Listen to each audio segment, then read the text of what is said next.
Humans are social creatures. We develop from infancy with the stimulation that we get from our environment. If an infant isn't stimulated, their growth is impaired and delayed. And if that stimulation is delayed long enough, they never develop. So this is part of our evolution, is to interact with others. And it's that communication that makes the difference. As we evolve, many of us find that we have certain talents. And as a result of pursuing those talents, we become better at them. That gives us personal gratification. We start feeling value. And that helps us emotionally, mentally, and physically.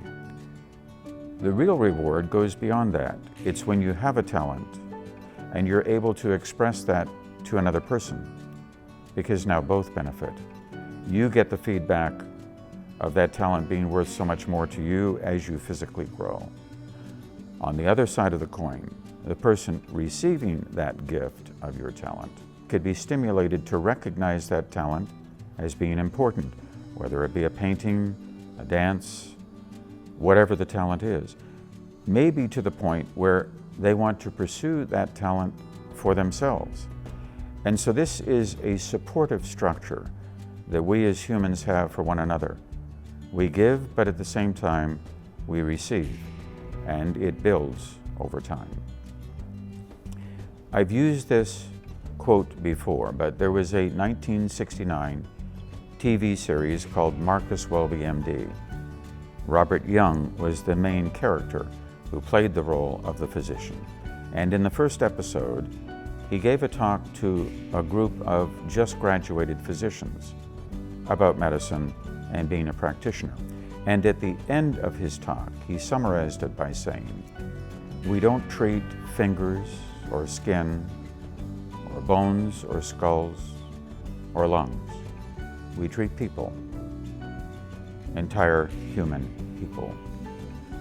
And it's that last line that really summarizes the philosophy of the Robert Boisneau Oncology Institute, and I believe summarizes the philosophy of the Cultural Alliance, that to treat a person is not to treat a fragment of a person, it's to treat them as an entire entity.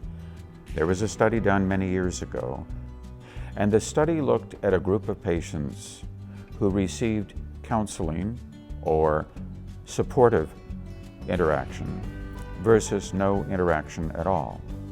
And they matched the patients stage for stage for their disease. The only difference was the supportive groups that the patient attended. They found that the survival for those who attended supportive groups was 3 times longer than those who did not participate in supportive groups. And when you think about what the Cultural Alliance offers, it is, in fact, a supportive group for our emotions, our mental function, our physical function.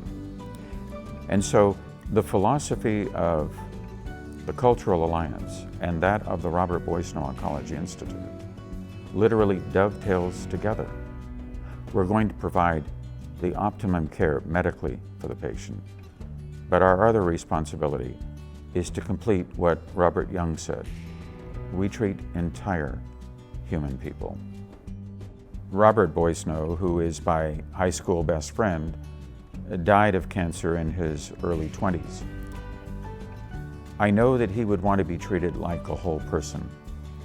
And so if he were here today and he found out how we were doing this, that we were delivering excellent care, but at the same time taking care of the whole person, I think Rusty would say, "You talk the talk, but you walk the walk."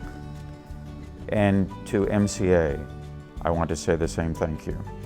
You talk the talk, but you also walk the walk.